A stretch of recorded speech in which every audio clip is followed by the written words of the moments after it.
of equipment that's pretty important is our stallion halter and how these individual pieces are going to help us get the job done, or something we can talk about now. So our stallion halter is a flat halter that's nylon. In a perfect world, I would probably replace this with a nice fancy leather stallion halter, just because I think it's going to give us a little bit more longevity, but we've used this for the 10 years that I've been here, so I guess it's hung around a pretty long time. One of the main things you need to think about is whatever halter you use to collect this stallion in, it should not be the halter that you use every day with this stallion.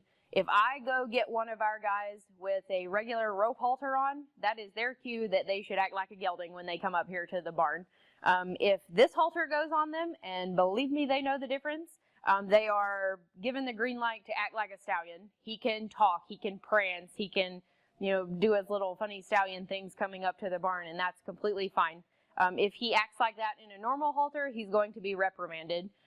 Particularly with stallions with very high libido, you want there to be that distinct difference between act like a stallion and don't act like a stallion, because it's a little bit difficult to do things with a stallion acting like a stallion when you need to do regular routine maintenance like brushing or cleaning their feet out or getting their hooves trimmed or something.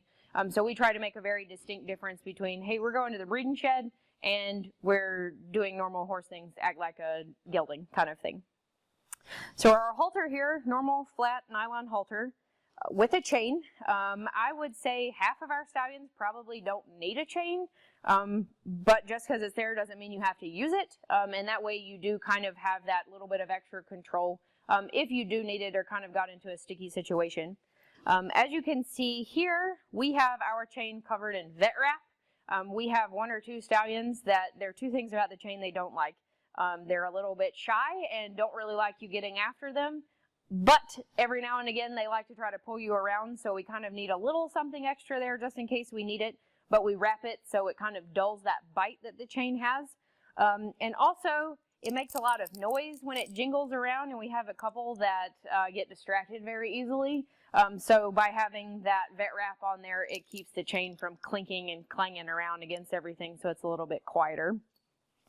Also, you can see that our lead rope here is quite a bit longer than your typical 8-foot lead rope on a regular halter. Couple of reasons why.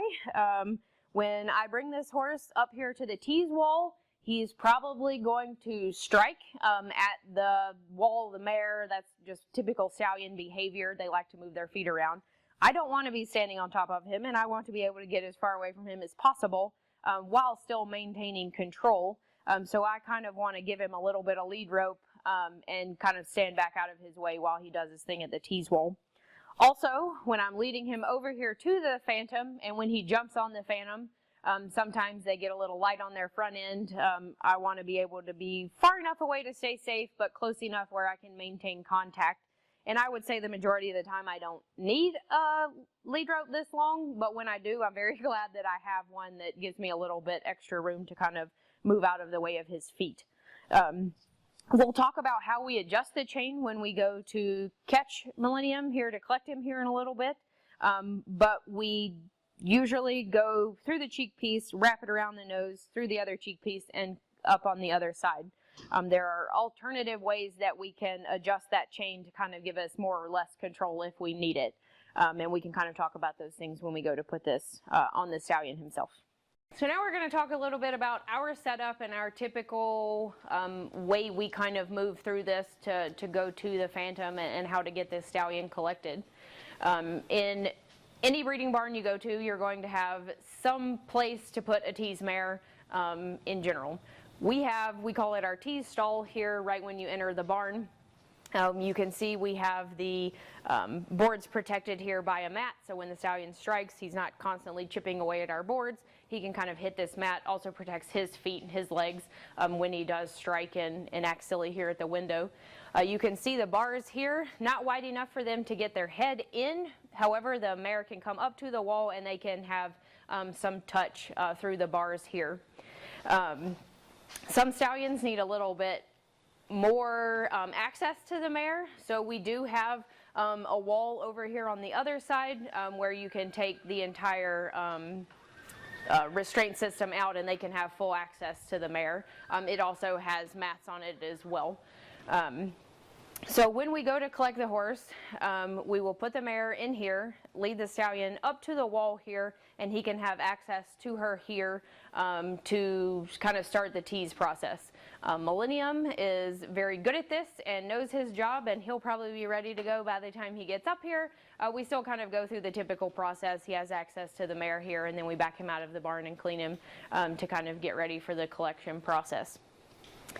Some of our stallions need a little bit more, like we talked about, so we can actually lead them around to the other side and they can have that more access to the mare. Some of the things I would change about our setup, surprisingly, most stallions adapt really, really well to our setup, although there are a couple of things that kind of put some bottlenecks in it and kind of disrupt our flow process.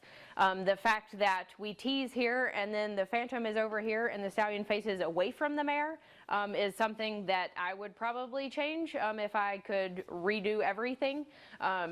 Most barns will have either a tease slot next to the phantom, which we have room to put the mare up there when we train these stallions to collect, or they have a tease box in front of the phantom so they can tease the mare, and then as the horse mounts the phantom, the tease mare is in front of them, which kind of makes the learning process a little bit easier. However, knock on wood, I don't think we have trained a stallion yet that hasn't finally got it, doing it a little bit backwards the way we do it, and that's also how it fits in our breeding shed here. So once we go through the tease process, the washing process that we'll kind of go through when we get Millennium up here, we come back to the tease wall and collect it, or tease him until he is ready to actually go and jump the phantom. So we talked about how we typically tease our trained stallions kind of over here as we walk into the barn. If we have some that need a little bit more access to the mare, a little bit more time to tease, we do have the ability to come over here and take this piece of plywood out so they can touch the mare, they can stick their whole head in there, again protected if they were to go to strike the boards or whatever. However, there are two things I really don't like about the way this is set up. You typically handle the stallion from the left side. So if I were holding the stallion on the left side, I'm between him and this wall over here, and it's not 100% safe, I think. Also, we're standing here, then we have to somehow get over there to jump the phantom.